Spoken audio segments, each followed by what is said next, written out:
Beth has been, thank you. I'm sorry, I didn't stop early enough. Let me introduce BSulentic. Beth has been a marketing professional in B2B companies such as IDEX and Fortune brands throughout her career. She has utilized her expertise in project management, strategic marketing, communications, branding, and voice of the customer to build marketing acumen in these organizations. She's also been an excellent representative for Marmon Holdings to ISBM. We really enjoy working with her and with Marmin. And so, Beth, let me turn it over to you. Unless, Rand, I see you here, so you want to say something or no? Rand put his face in, so I thought he wanted to say something. He's hanging out there. And this is going to be a hard one to follow after all of the coffee and chocolate. So yeah, you don't have anything for us to eat, but that's okay. Yeah, I don't have any snacks. I got to keep people awake after all of that. But we have them all, unless they've eaten them already. They still have it. They're snacking away. So all right. Yep, give it to you. You got it. Okay. Rand, were you going to say something? If you can hear me? Yes. Yeah, no, just that I'm really looking forward to your presentation, Beth, and just to let everybody know,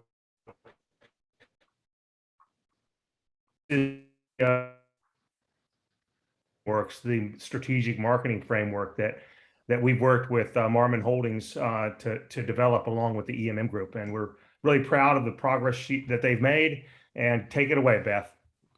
Thank you, Rand, and thank you for asking me to be a part of this day. It's always nice to be able to hear other members' stories, and so I'm glad to share a little bit about ours.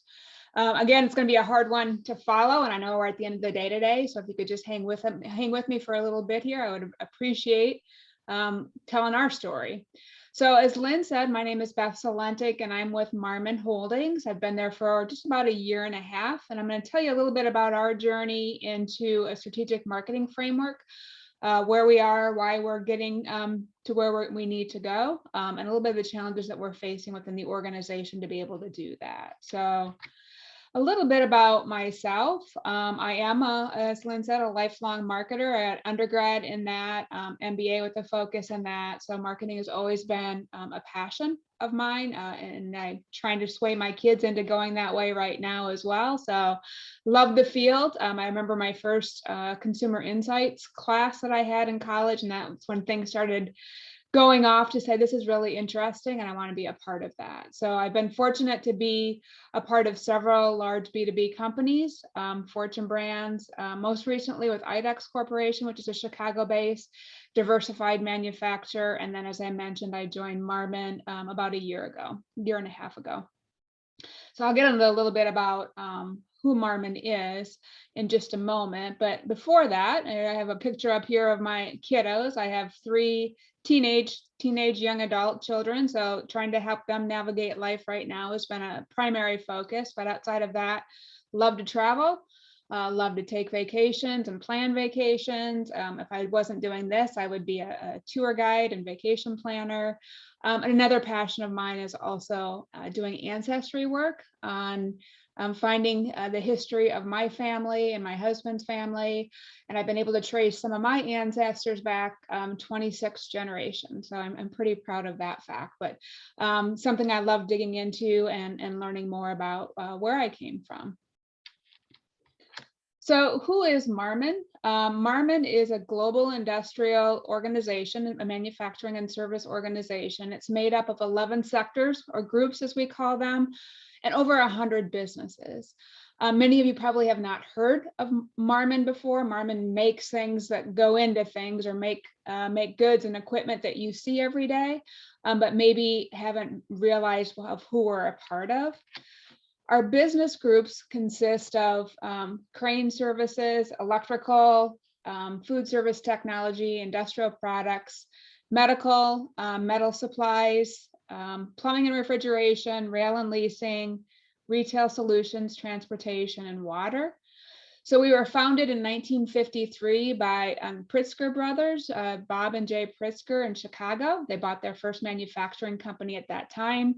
Marmin grew up in just a series of acquisitions that they made over the next series of years. In 1964, they changed their name to Marmin for these groups of businesses. ran by themselves until 2008 when Berkshire Hathaway acquired them. So we are a Berkshire Hathaway business right now. And that's another reason why a lot of people haven't heard of us, because we are a subset. We're not publicly traded as Marmin, but under Berkshire. So people aren't aware of who we are. But some of the products that you might have heard of before includes beverage dispensers. So if you go into a fast food restaurant and need to get your soda out of the pop machine, we make those dispensers. We make the food warmers that are hosting the Popeyes chicken sandwiches. Those food warmers are ours. We make rail cars. You can see a picture on the screen of a UTLX, a Union Tank car, a leasing transportation car. So we make those cars, we lease those out. So every time I go by a railroad now, I look and see if there's any UTLX cars going by. Those are one of ours. We make water filtration products. And then metal tubing, copper tubing, electrical wire. So all those things that go into builds and factories and that sort of thing. The other thing we make is retail store displays. So bulk storage areas, garbage cans that go outside of stores. And so just really a hodgepodge of different products. So we're about an $8 billion organization. We're located in 100 plus countries, and we do have manufacturing kind of all over the world. We're primarily US based. About 70% of our revenue or so comes from the US, but we are diversifying globally. We have 20,000 plus employees. And just a point on that, so 20,000 employees. When I first started in the organization, we did a quick look to say 20,000 employees, how many marketing folks do we have in the organization? I'm just going to throw that out, and I'm just kind of an open discussion. How many marketing folks do you think we would have found in 20,000 employees?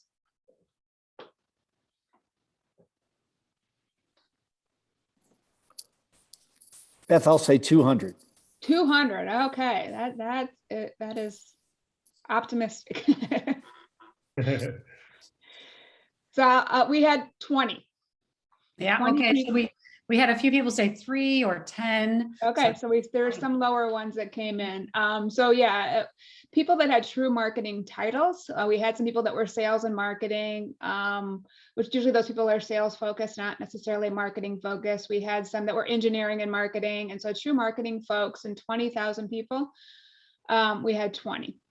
And so that tells you a little bit about the organization that we are, which is very non-marketing focused. So we are, this whole group of 100 plus businesses, mainly led by finance leaders and engineering leaders, not marketing or growth strategist resources. And so Marmin really, before we got to the point we're at right now, up in these 40, 50 plus years that we've been in business, has not had the marketing focus. There hasn't been corporate guidance for these. These businesses have been very focused on operating themselves. We run a model of highly diversified, highly able to operate on your own. So we don't have corporate guidance outside of making your numbers.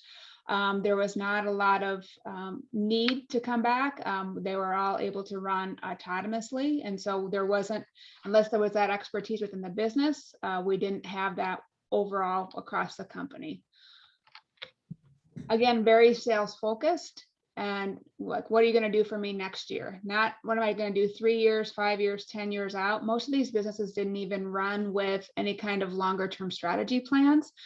But just very much, what are my numbers going to be? What's my budget for next year? How am I going to get that? And so really what started to change then is we had a new CEO come in 2018 that came from Duracell, very focused on what can I do for these businesses? How can we as a corporate entity help these businesses grow? And we looked at a couple of different things. The first thing that happened was we built a continuous improvement team that started in 2018, and it was formed by my boss, who's a continuous improvement officer at Marmin. really focused around a couple of different areas of how we could help businesses. One is leverage spend. So what are areas that we're commonly buying on? Things like freight and office supplies and things that each individual businesses was negotiating contracts on. How can we start to get some synergies and buy that together? Second area was lean and operational efficiencies. What can we do within our factories to run more efficiently?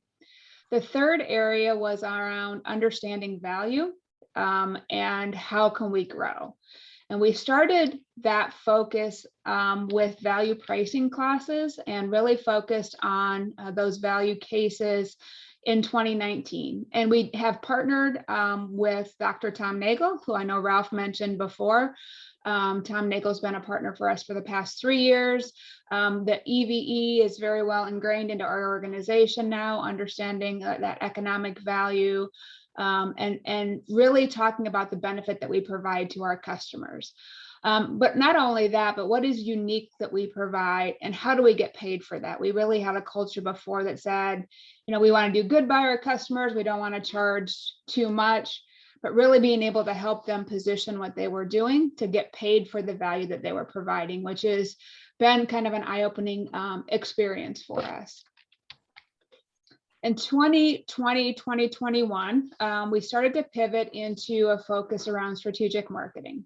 We knew that as we started to unwrap this value pricing opportunity in the organization, we knew that that got to more tactical, like price execution. It didn't get to the driving of the value. How do we create that value?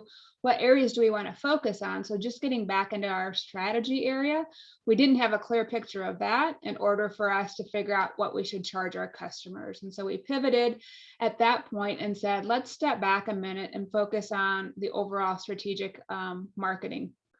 And we partnered with a professor from the University of Chicago. His name is Dr. Sanjay Dar. Some of you maybe have taken classes there, but his was very much of a case-based learning. Sat in a class for 2 days, went through cases, talked about how it applied to our businesses, which was great. He's a fantastic teacher. He's been a great partner for us. The downside of that type of learning is that we went through a pretty intense 2 days and then said, businesses, go back and put together your strategic marketing plan. There was a huge disconnect from going through the class, and then I sit down to do my plan 2 months later and I forget like what I should do, how I should put that together. We did create a workbook of some key elements that we wanted to see within their plans, but still, this is new information for a lot of people, just getting back to those kind of only 20 true marketing folks in the organization. It was overwhelming of putting that together into reality for the businesses. So we went through a lot of points of focused guidance around things like elevator pitches, understanding specifically where your value is. We spent some time around perceptual maps and understanding how you position yourself versus your competition, again, going back to that value. But we realized that too was not enough. And so it was about that time that I joined ISBM. We joined it as an organization. I'd actually been a member of ISBM when I was with IDEX. And so I was familiar with it, knew that there was such a limited amount of resources in this B2B marketing space. So joined it, started having conversations with Rand about what he had done at DuPont, just trying to poke some things around with him. At that same time, I actually enrolled in the mastery classes. And so I took part of those this year, really just to get a feel for what are we missing? Is there opportunities to get some additional professors into our curriculum as well? And as I was going through that, there was really this light bulb that went off between like what Rand had put together at DuPont, what we were hearing about in the mastery classes, saying we need more structure like this at Marmin. We need the guidance, we need some better tools, but we also know that we need to break it down into some more manageable chunks. We can't just do a training and say, go for it and give us your finished plan. We knew that there was opportunities to do more between that. Within what we've done, we are 2 years plus between starting at pricing, moving into strategic marketing efforts. we're starting to get some good buy-in. Not a complete buy-in yet, 100+ businesses, that's a lot to get converted over, but we have businesses that we're seeing light bulbs go off of, and we're like, we get this, we want to do more of it. Every conversation we're having is getting a little bit better with some of those businesses. And so we knew that what we'd started, we wanted to build on. We didn't want to recreate the wheel. So we knew we wanted to pivot and go deeper into what we're doing, build on what we'd already started. But we knew that we couldn't do that by ourselves. The good thing is we had an appetite within the organization to do more. We had an eagerness, and we had a CEO that bought into what we're doing. And so at that point, we kicked things off and started talking to Rand and the EMM group, who is a partner of ISBM as well. And we took it through a couple of different steps. So we knew that we needed the structure around the strategic marketing framework process. And we started within the strategic marketing framework overall because we'd already had that focus. We'd already had the workbook and the classes around that. We knew we wanted to build out these growth strategies within the businesses and have them be able to clearly articulate where they were going, why they were going to win with that. So we wanted to continue to drive on that adoption that we'd already started to have. We needed them, give them the tools to be able to leverage what they were doing, but also make good strategic choices and focus on the best practices of what had already been done. We already had created a framework, and ours was a little bit different. We had a 3C framework and a 5P. We wanted to build on that, and also what we had learned from the professor from the University of Chicago. We were looking for it to be simple. We didn't need a whole elaborate plan. Again, we don't have a lot of expertise in the marketing space, so we knew that we didn't want it to be totally in depth to start out with. And another key point is that we knew that this was going to be the start of something bigger. So we had the vision in from the very beginning to say, the strategic marketing framework is something, but it's part of an overall commercial growth plan. Meaning everything around the VOC and the sales strategies and everything else that fell maybe around strategic marketing, but maybe would require its own separate build as well. And so we really wanted to look at this whole commercial house, like what would that look like for us? And so the strategic marketing framework that I'm going to talk about is just a part of something bigger that we'll get into in just a minute. So how did we start?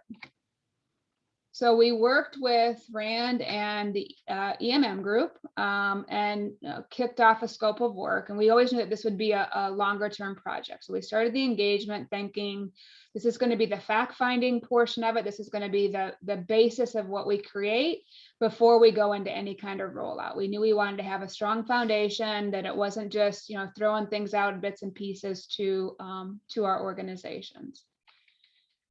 And so we initially had some conversations, and then we had the team interview some internal stakeholders. So tell us what they liked, what they didn't like. So it wasn't just our core group making those decisions. We had them interview 5 or so folks to get a feeling for what was working, what wasn't working, what we were missing, and what do we need to build upon. We had some joint blueprinting sessions, and this was something that was pretty valuable because we sat down and said, who is Marmin, and how does our leadership team get information, and what have we built on before, and what are the nuances within an organization, and every organization has them, to what's going to limit adoption for this, what should we be aware of, what's going to accelerate the adoption, and how can we leverage those things. And so we sat down and really tried to figure out, what does this program look like 2 years from now, 5 years from now, and what's it going to take to get from where we are now to there. We knew we didn't want to recreate the wheel, so we looked at other ISBM, the value creation framework that Ralph showed before. The Rand and the team also brought in just a whole other set of framework examples. We are by no means experts in this space, and we knew that we didn't need anything so proprietary and unique to us. These are industry best practices that we wanted to leverage, but we wanted to just be able to Marmonize them. So we established our framework, which I'll get into in just a second, but we also wanted, to drive that adoption by having a level of professionalism around that. So we wanted a good logo that's tied to it. We wanted the messaging tied to it. So when somebody sees it, they know what this is a part of.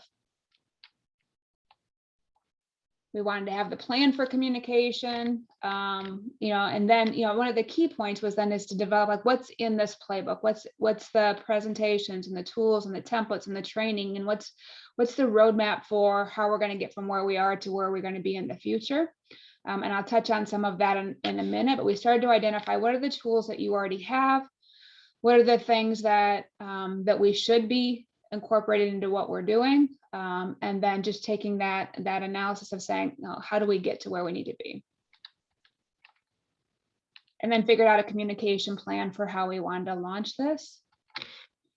And figured out a plan for what that kickoff would look like. And if you remember, I said we were primarily case-based learning before.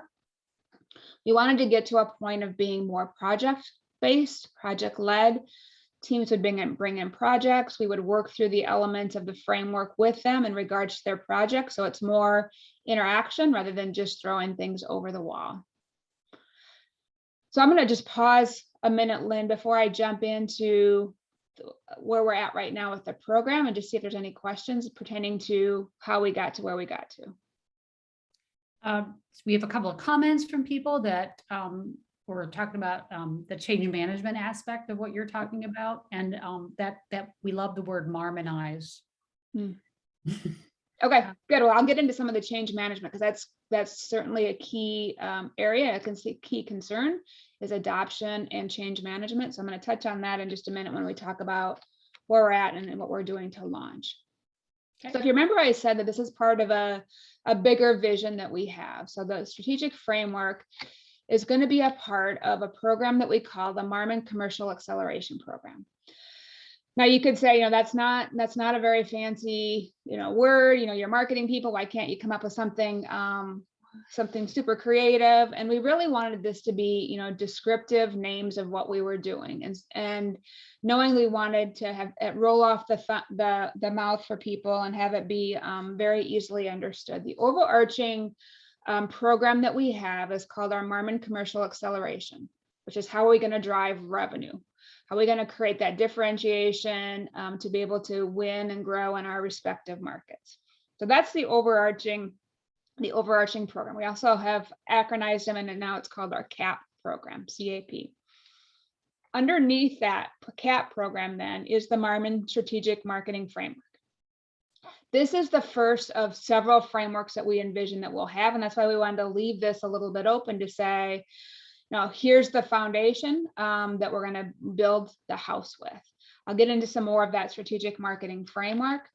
But the other key part, kind of spoke to this, is the training academy, which is what are the tools and webinars and classes and everything that we're going to do ongoing to continue to build this expertise within the company. It's not a 2 days, you're done, you're check the box. And this is on us, and is really to figure out what that curriculum can be. How do we incorporate that? We have, with our 20,000 plus employees, 100 businesses, how do we roll anything out? I mean, it's a combination of project-based learning, webinars, lots of other means of doing that training. And we need to develop a plan for how we continue to get this out to our businesses. And so that's another leg that we're working on to be able to develop and have this be a part of our overall CAP program. But tied in that with that then is the change management. How do we bring people along with that? And again, I'll touch on that in just a minute. So our strategic marketing framework, Ralph showed you several different iterations of strategic marketing frameworks. Again, we looked at those. We said, let's take some of these best practices in B2B marketing and leverage that, knowing that there are, we wanted ours to be simple and to be building on what we'd already communicated to our business partners. And so this is what we came up with after several iterations. It's really a 3-stage process. Insights, which is where do we want to play? Strategy is how are we going to win and where we picked. And our action step is all the execution. Your 4P plan, your metrics, your sales execution strategy, everything else is falling under that action bucket. And these are the steps that we've created within here. And I would say that there's a lot of thought we put into the naming, the description of the categories. Do you want 5 categories or 3? Or I mean, what does that look like for you? We also wanted to tie in with the overall Marmin look and feel. And so the colors that are in here align with our overall corporate communication guidelines to make sure that it is all part of the overall Marmin look and feel. The intention was this is going to be an iterative process. So we would create this basic foundation and then build upon it. It's not that we anticipate having some major launch and boom, everything is out there. We're having the foundation now, and we'll be able to build upon that as we go. But I will say, simplicity was important to us. This is intended to be a process, a cycle. So start with insights, go through your steps, but that doesn't mean that you don't go back and start again with insights. And so we wanted some kind of a circular motion that showed that this was not you get to the action, you're done. No, that's a time when you can go back and start looking again at what you could or should be doing. How are you going to iterate on what you've already built so far? So some more detail of what's within each of these phases. You can see on here, I'm not going to go through these all in a ton of detail, but basically the insight stage is your 5C analysis, your market trend analysis, pastel, key opportunities and threats, understanding, your competitors from a more in-depth standpoint. So all that upfront work that is the foundation of going to any kind of strategy build. That strategy portion of it then is around the STP, the segmentation, targeting, positioning, figuring out your brand strategy. All of that falls under the strategy portion. And then the action is your plan to succeed, which is all the steps that we need to take in order to make sure that our plans go through. Now, I will say that we're looking at the strategic marketing framework through a couple of different lenses. In some cases, businesses are using them to put together their whole business plan because we didn't have a robust overall company strategy plan. So in some cases, they're using it for overall company strategies. In some cases, they're using it for new product launch strategies or marketing campaigns or specific growth opportunities within certain areas. And so we'll build iterations of the model to be able to adapt towards whatever they're trying to build plans for. Where before we just kind of had one model and here, here's what you need to do for everything. As we evolve, we'll be able to give better guidance of saying, here's the tools that you should use in the new product launch process. Here's the tools that you should use for a campaign, and just be able to give better guidance to our teams on best ways to be doing that. So a little bit more detail on the insights.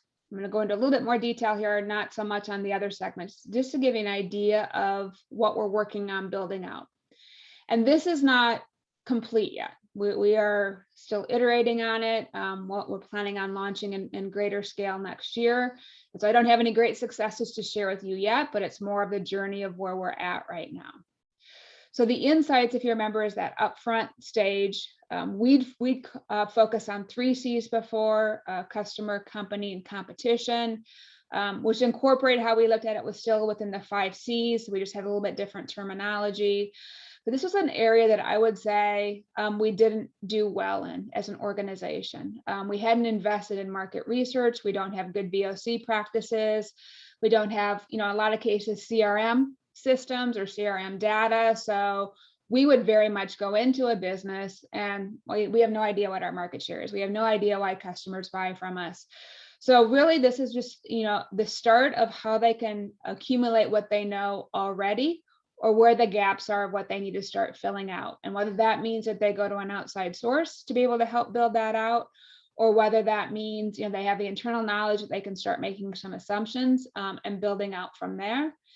And that's an area that, we can help as a corporate function, can help them get the right partners, digest the data that they have, and start to understand more to be able to make any kind of logical assumptions from the insights that they have. So the insights stage, and again, I'm going to go through a little bit more detail of this portion of it, not so much the next couple, but just to give you a feel of what we're working on building out within each stage.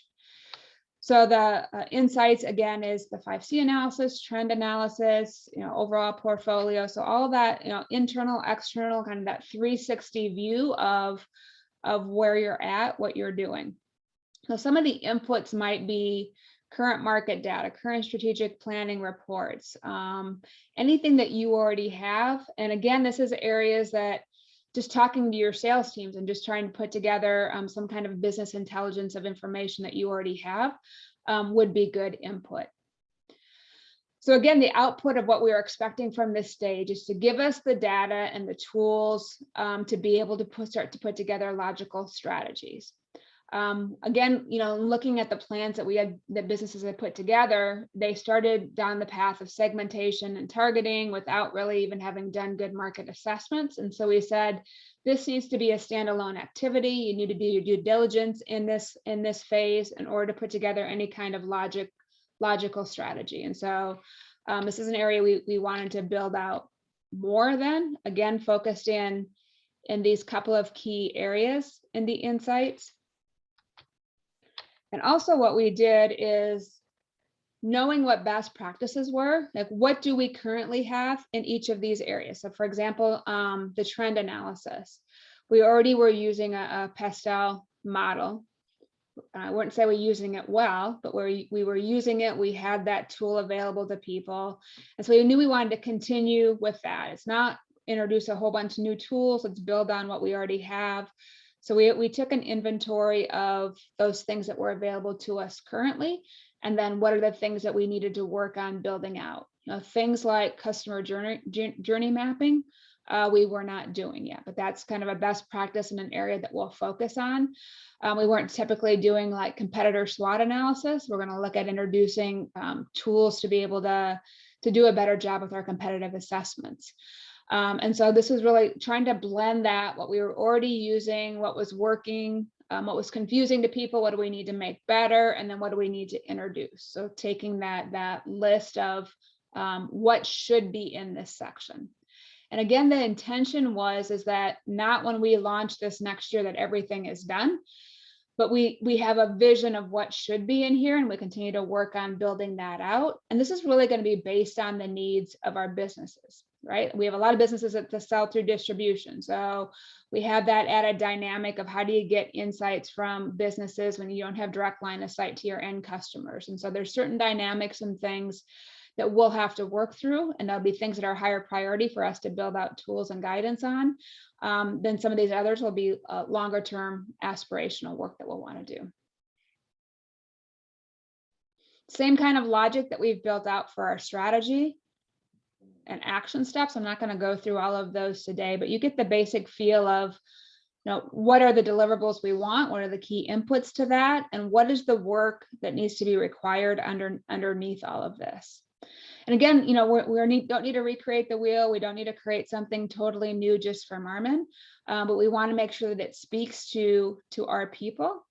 But before we roll this out on a broad approach, we want to start with something a little bit smaller. So we wanted to actually do a project-based instructional pilot. So when we take this out to the rest of the organization, we want to be able to do it and consult and teach people in regards to current challenges they're facing. Now that they've identified some of their biggest growth opportunities from the work that we've done this year, how do we help them accelerate and go faster in some of those growth opportunities? And our businesses are classified by the amount of growth potential. And so we've actually targeted some businesses that we know have high growth potential, maybe already have a good foundation of how they're going to get to those growth objectives. And we put together a pilot program that we're working on right now. We're actually going through it right now with 3 of our 100+ businesses. And we're working on, as we go through the pilot, working on actually building out curriculum and the tools and templates with these internal thought partners. And so we can have a more robust program, and we roll it out officially at the beginning of next year.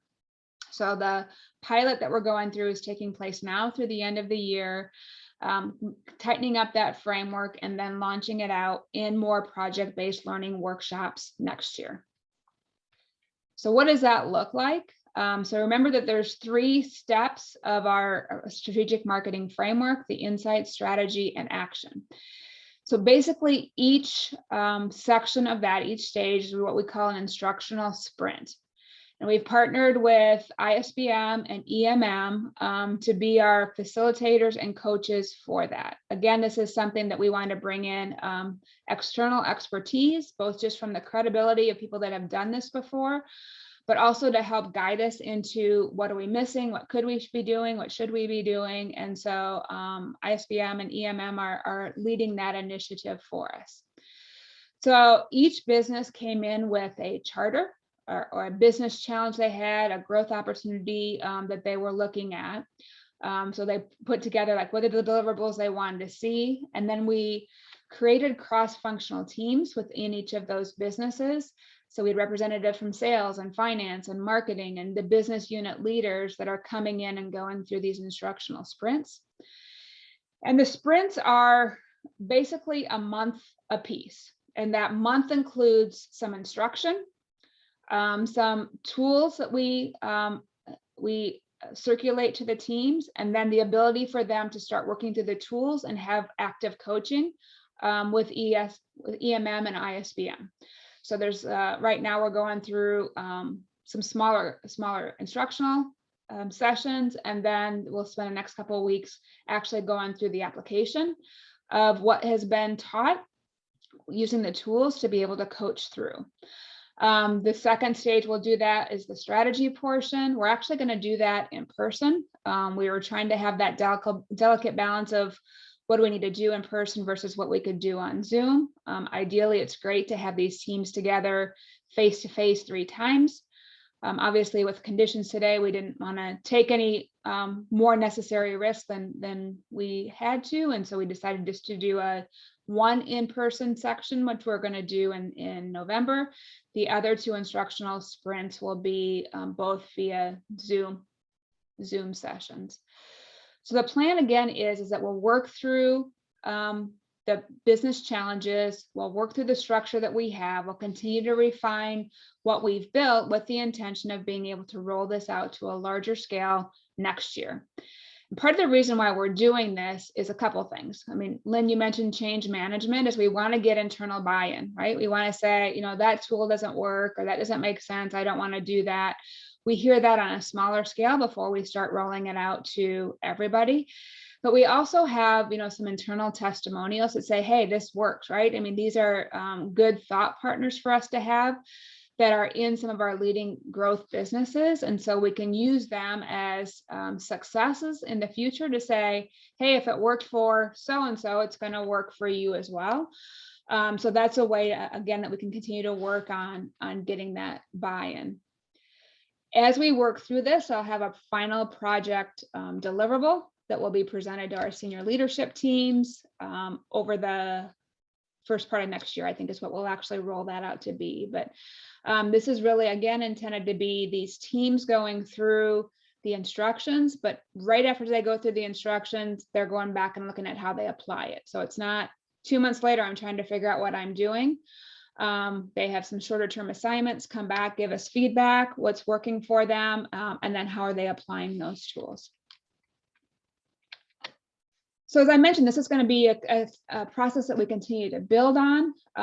One of the objectives that we looked at is like, where do we want to be? Where do we want to take this within the next couple of years? And we kind of threw out a big, hairy, audacious goal for ourselves, saying we want to be a B2B market leader at Marmin within the next 5 years. Now you'd say, how can you start from nothing and get to that point? It's not a goal until we throw it out there, right? And so we have some steps of saying, here's the intermediate of how we're going to get to there. Now, this year, we're really building that foundation with the framework, the curriculum, the tools. Next year, we'll do a broader rollout. We'll launch a more formalized training academy, and then continue to build our frameworks for this. But we're still at the beginning of this journey. And, I mentioned we're going to roll things out in smaller scale just to be able to get adoption. But another area that we've had some success with is having some mini assignments for people that they work through things. We give them some coaching on specific opportunities, and then they submit smaller assignments in, really, because when you put together a whole strategic marketing plan, it can be pretty overwhelming. So we felt that if we can break it into some smaller chunks and give coaching as they're going through that, both in the project-based learning or maybe in a smaller scale. Like this year, we did some work just around building perceptual maps, did training, they did a submission, we did some coaching for that internally. And so we want to have more of those smaller opportunities to break the bigger picture down into some smaller chunks. Another area of focus is really just to build the awareness. Like, what is strategic marketing? What does it mean for the organization? Again, 20,000 employees, 100+ companies. We're doing some things to start to get the word out. We just created a company video that we're going to circulate around, talking about the CAP program and the strategic marketing framework. We have a meeting in November where we showcase some of the best examples of strategic marketing work that's been done this past year. We'll have roughly 10 to 15 businesses get up and talk about some of their successes. That's open to any leaders and marketing professionals in the organization that wants to attend, so we can start to, again, leverage and share best practices. We have some other communication vehicles that we're starting to get the word out in. We'll launch a SharePoint where we can share some best practices. Another thing that we're looking at launching next year is a marketing council, a way that we can leverage some of these marketing professionals and have them talking to each other. It is hard when you're decentralized to have businesses that aren't in the same group talk to each other. And so we really want to build on that expertise and create some more formalized structure for them to be able to talk. So, we have some short-term and long-term plans of how we build the adoption. I guess the biggest opportunity for us with the change management is, we have senior leader buy-in. We're creating some smaller chunks of work for people, but we're also creating tools and showing successes so that it's more easy to see how it applies to your business. And that we have people raising their hand and want to come in and see this. So we've had good progress so far, and we think that this is going to really be a step change for us as we move into what we're doing in the future. This is great. Thank you. So I'll open the floor for questions if you'd like to talk directly, or if you'd like to type a note. One, I commend you on the big, hairy, audacious goal, because right, if you don't put it out there, it will never happen. Right. And I don't know, we've had several companies go through the transformation. I'd even checked with Rand. I don't know if 5 years is an outrageous idea. I was even thinking, the company I came from was in a similar state, and I think we managed a large amount of that. How many of your marketing and sales people are involved in this part of the project as you develop it? What percentage of them, I guess? So we have, we specifically picked businesses that are going through the pilot right now that have some of these marketing experts in them. Mm-hmm. So, yeah, there's one or two from each business that have some amount of marketing expertise. Yeah. So are you saying that there may be businesses that have no one specifically yet hired to do the roles? More than not, have nobody. Okay. Yeah, we don't have any of that group marketing folks. I would say 90% of our businesses don't have anybody that holds a marketing title, product management title. They have sales folks, but nobody in marketing. And that is a huge challenge we face, is who owns this going forward, who's driving it. And in a lot of cases, feedback we hear is the general managers are the ones that are driving their growth, well, general managers are also busy running their businesses and figuring out operational issues. And so certainly future resources is a huge topic for us, but it's almost like you need to see some momentum going before you can justify any kind of resource adds. Yeah, Matthew Rudd has just written kind of a similar question and said, what are your plans for adding sales and marketing capacity? And I guess that you just answered it. So if you can show these wins, and so quick wins are the phrase we used to use. Quick wins get people on board. Let's show those and make sure we can do that, right? So, and then Vic says, how are you going to be measuring yourself in terms of how you're achieving your best of class capability? What measures do you plan? Yeah, that's a great question. So each of the groups have specific growth initiative targets. What we're doing specifically for metrics for this program, we haven't figured out yet. We know obviously it's tied to their revenue growth and having them accelerate what they're doing for their revenue growth, but specific metrics for the whole program will be hard to do. It'll probably be more project specific because within each of their plans, we have them, lay out marketing objectives and measurables to be able to get to that. So it'll be more how are they doing against their goals versus how we're doing as a whole business for goals. We will have some overall company metrics, but it will be more business specific, and we'll just have to figure out how that gets communicated back up through the organization. But some of that will happen probably through our showcase. When we showcase on an annual basis of some of the best in strategic marketing, that will be a way to have visibility. We also have a newsletter that comes from our department where we can share some of those best practices as well. So again, being decentralized, we won't have any kind of mandated metric, but it'll be more helping the businesses achieve what they want to achieve. Great. Have you found anyone who's heard of what you're doing and said they wanted to get on board early? A couple people, they're in the pilot right now, have actually heard of something like this. For the most part, no, nothing as formalized as this. So people are understanding like the guidance we've given them so far, but the formal structure of the strategic marketing framework, we don't have anybody raising their hand saying, I love it, I want to be a part of it, but they see the value of the end result. Great, that's great. I'm going to call for any more questions. This was fabulous. I wanted to comment that, Lynn, there was a question earlier about how many people does it take? And it so happens that McKinsey just issued a research paper on that very question. What percent of the people are required for a transformation in any kind of transformation? And they studied 60 companies who are undergoing different types of transformational efforts. And the tipping point is 7%. That doesn't mean it takes 7% of the people. What they found was that companies with 7% of the target group involved in the transformation were twice as likely to be successful. And then the degree of success greatly increased, obviously, the higher that percent became. But in their bottom line summary was you need at least 7% of the target group. And I think in best case, that might be 7% of the companies of the 100 that she has, or it might be 7% of the commercial head, organization, including sales and marketing, innovation, and so forth. But that just came out like 2 weeks ago.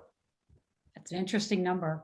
It's very interesting. And that's a good point. Is like, I say 100 businesses. Success for us is not to get this through 100 businesses. Success for us is getting it to the businesses that have the biggest growth opportunities.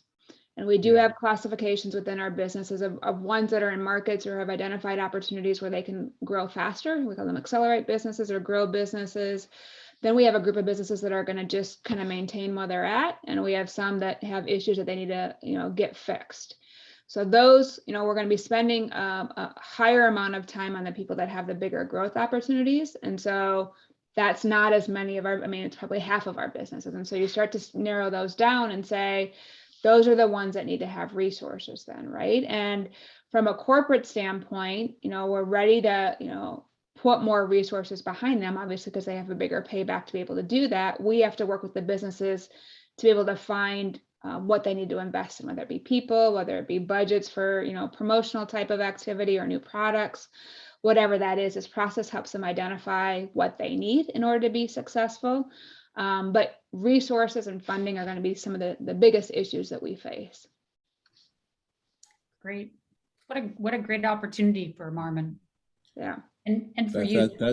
That's a landmark effort you're doing, and I think congratulations. I know that undoubtedly you'll continue to face some challenges. Yeah. I really applaud your idea on doing what you can do quickly.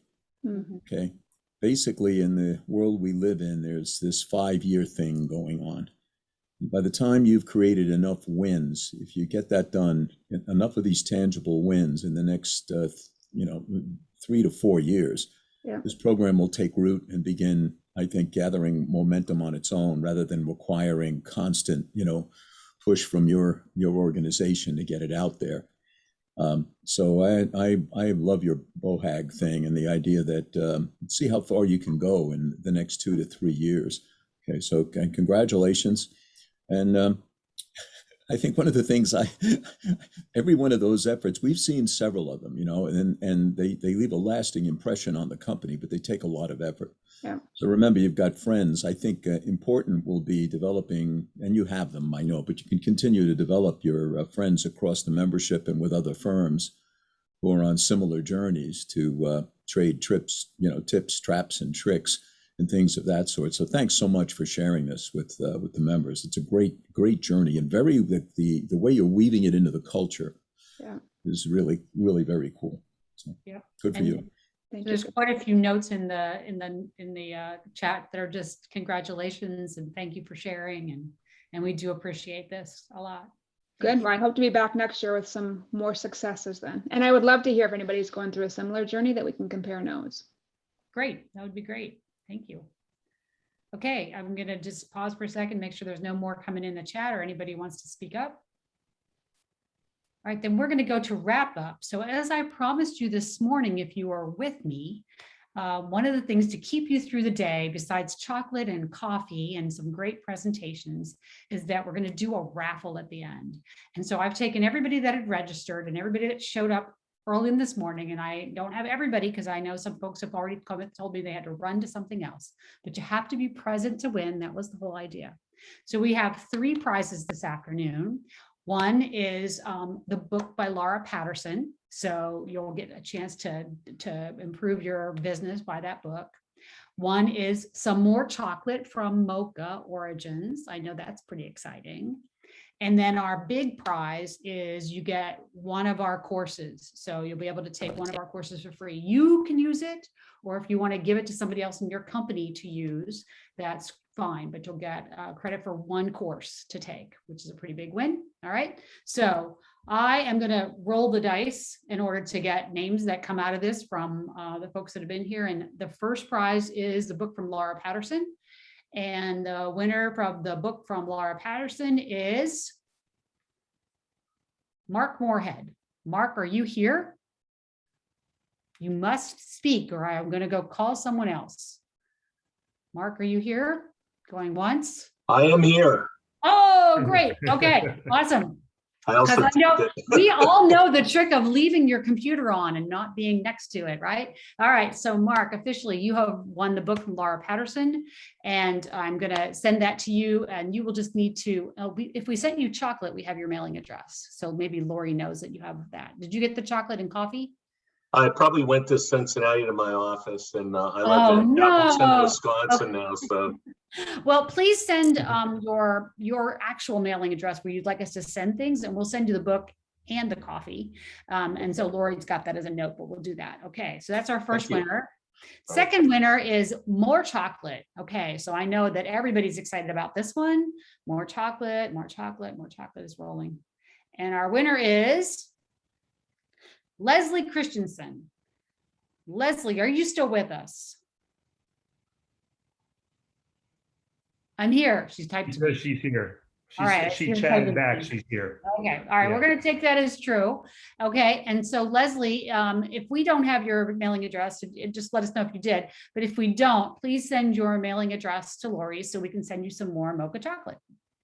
All right, And then here comes the big one. All right, a little bit of a drum roll. I don't have, last time we did a post-meeting discussion, and we had said to ourselves, we really have something for the pauses in between, like some music that we can play. And we all said, yes, we should do that. And that did not get done. So now I don't have a drum roll, which would have been nice as well to be able to create. Okay, so imagine your own drum rolls. And the winner is, coming up, Robert Lange. Is Robert here? I am here. Woo-hoo! Okay, so Robert, you win the course of your choice, or you can decide to give that to someone else in your team if you want to do that. And you don't need to give us your mailing address. That's just going to be an electronic version of things that we have a record of. So you can take a look at our schedule. You can talk to Rand about what might be available, and we hope you'll use that in the next year. So thank you, everyone, for staying with us. So let me talk about tomorrow morning. Tomorrow morning, we start at 9 o'clock. And I'm going to go through a little bit of what we saw today. So I've been taking some notes in the a la Ralph Oliva fashion from years ago when Ralph would kind of do the best of. So I've got a best of bits of slides that I'll share with you tomorrow morning to get us started. And then our first presenter at 9:30 is not recorded. This will be a treat. We're actually going to see what would be a chalk talk. He's got a whole basement full of whiteboards, and he talks as he teaches. He's been doing this through the pandemic, so we'll get a little treat here of something that doesn't look like PowerPoint. How fun is that? But we can't record it. And I hope you'll join us for the full day and as well. And I'm looking forward to that. If there's any other questions, I'll take them now. Rand, do you have any comments you want to add today?